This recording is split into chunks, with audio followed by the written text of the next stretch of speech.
pests in crops. In it, I'll be looking at identification of pests, the meaning of pests, classification of pests, as well as the damages, then the control measures of pests. Why don't you sit back and listen, and you ask questions when necessary. Welcome.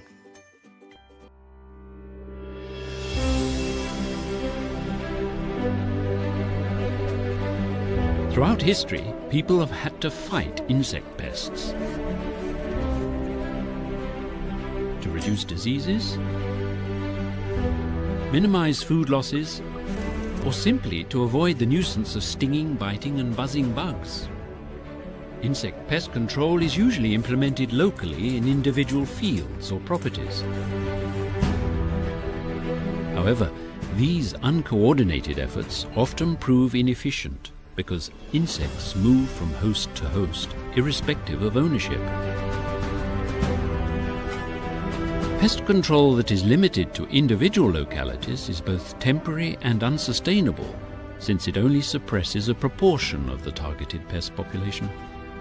Pests from nearby untreated areas remain unscathed, and thus can re-enter the treated area.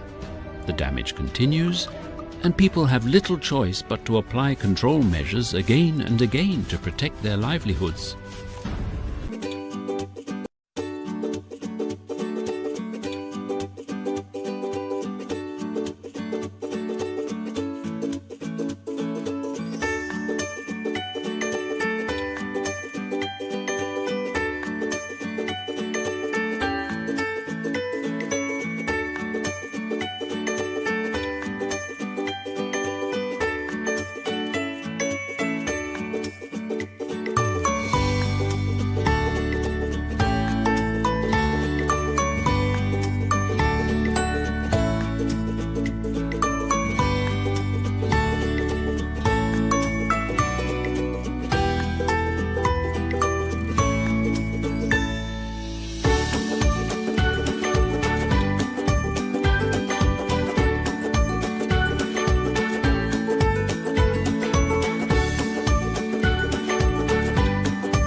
Pest.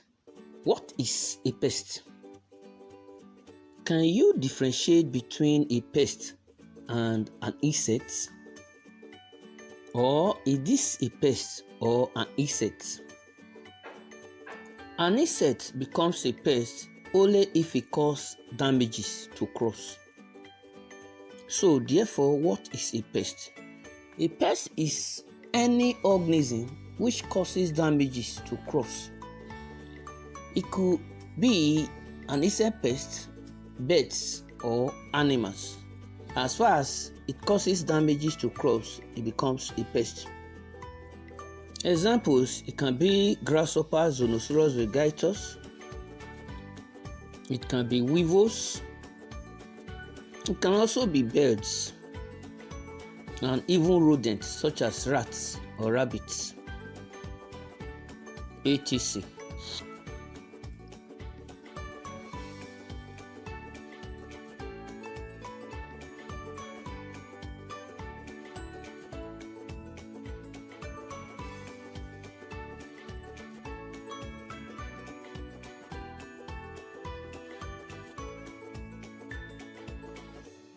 Classification of crop pests. There are two major classifications of crop pests, and these are storage pests and feed pests. Storage pests are those pests that attack the crops, especially where they are stored.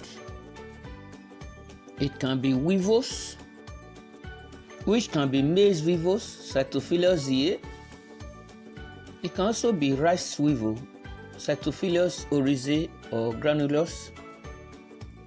Then also it can also be beans weevil, Callicebrochus maculatus.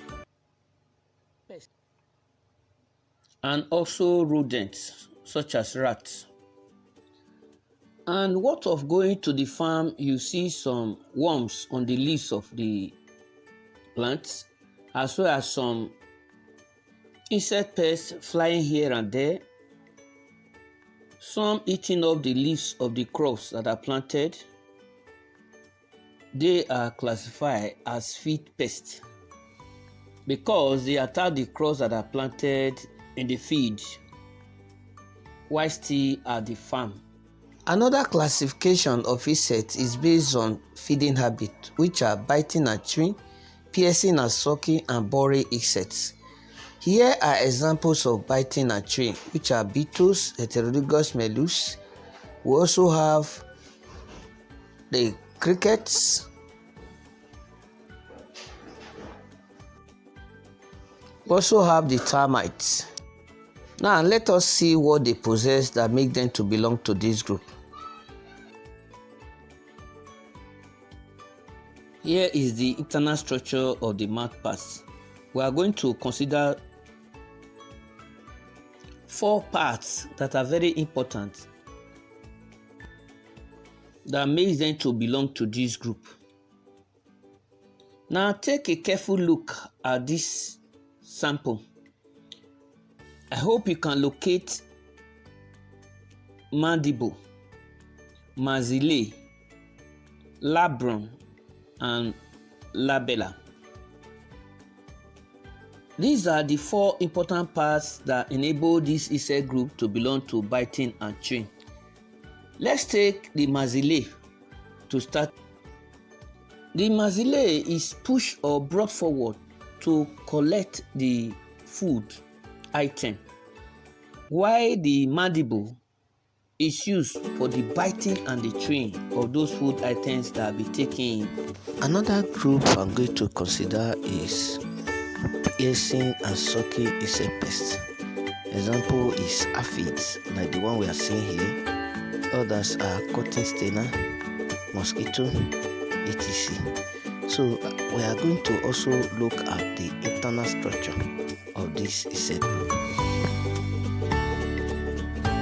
I also want you to locate where we have proboscis here, but in agriculture we actually call it piercing stylets. This is what they possess that enable them to belong to this group, piercing and sucking insect pests. From the name, they pierce and suck the plant group, which are called boring insect pests. This one, they have what we call the rostrum, which is thick, which you can see at the front of this weevil. They actually use this structure, the rostrum, to bore hole, to make hole into the plant stem, thereby making the plant to be weak so that the winds can easily fall down those plants. Let us see other pests of crops, such as the bears and the rodents, such as rats. For the bears, they peck out planted seeds, eat up grains on the field, destroy leaves of some other plants. For example, like the oil palm, they eat up fruits such as pawpaw, cashew, and so many of them. If you have rice farm, they will eat up the grains in the farm, except you carry out what we call scarecrow.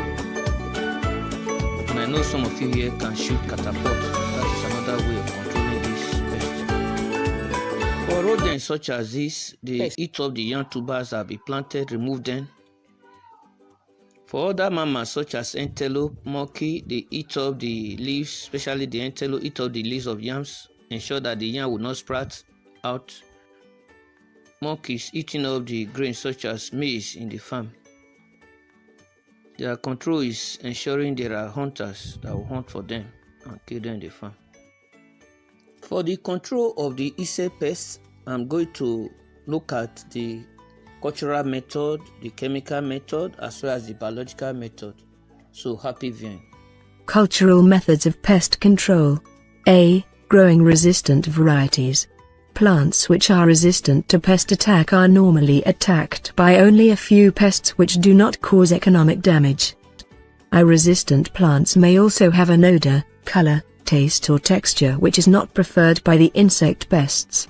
Husbandry practices. Harmful effects of crop pests can be reduced by using certain cultural or husbandry practices in farming. Practices which are useful for this purpose include the following: I. Removal of insect-infested crop plants and the destruction of crop residues. 2. Crop rotation. 3. Planting a trap crop. 4. Early planting or sowing. V. Observing a closed season. V.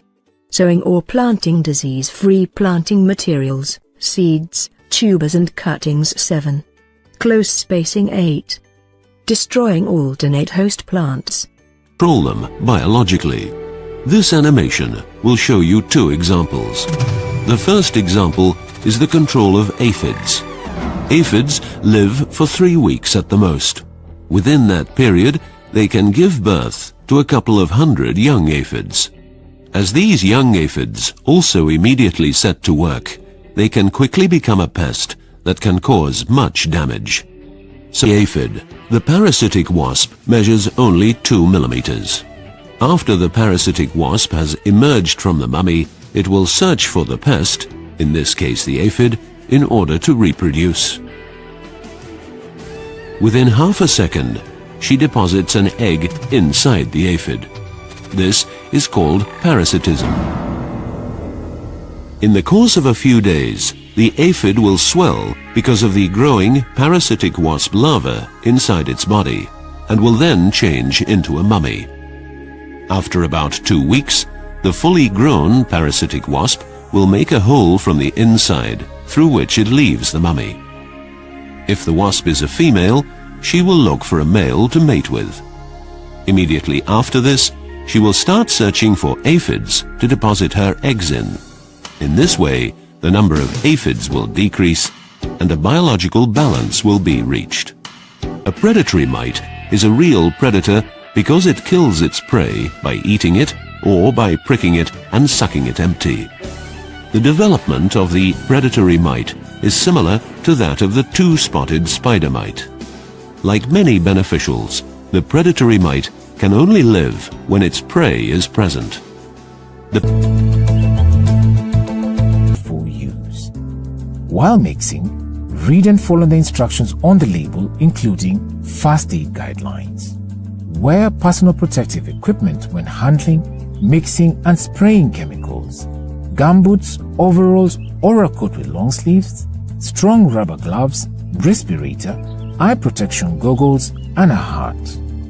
Do not tuck trousers into gumboots to prevent dripping into the gumboots.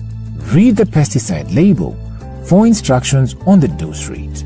Do not exceed the recommended rate. It is expensive and also dangerous to your health and the environment. Mix chemicals away from people but in an open area to protect against fumes. Always use clean water and use a stick to stir. Mix and spray using a knapsack.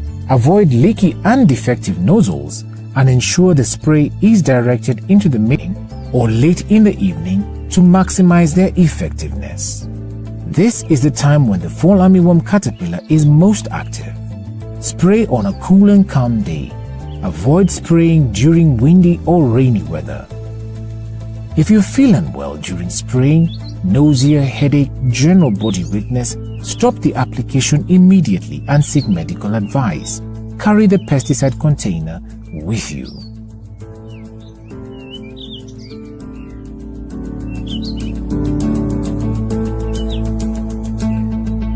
After spraying, wash the knapsack with clean water, detergent or soap. Wash it away from the homestead. Keep people and animals away from the sprayed area until the recommended re-entry period is over. Farmers should not apply pesticides close to, during or after harvest. Check the pre-harvest interval indicated, the period within which the crop should not be harvested after pesticide application. Keep written records for the pesticide you have used, when applied, and the dosage used. When spraying more than once during the season to manage the fall armyworm, alternate between pesticides with different active ingredients to avoid pest resistance to any single chemical.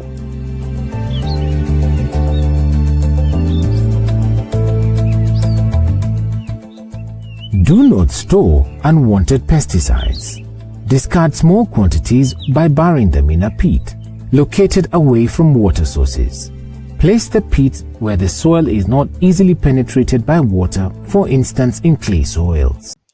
Wow, I hope you have really gained a lot from this interesting and exciting topic this week. If you do, why don't you patience and watch out for another more interesting topic next week. Bye.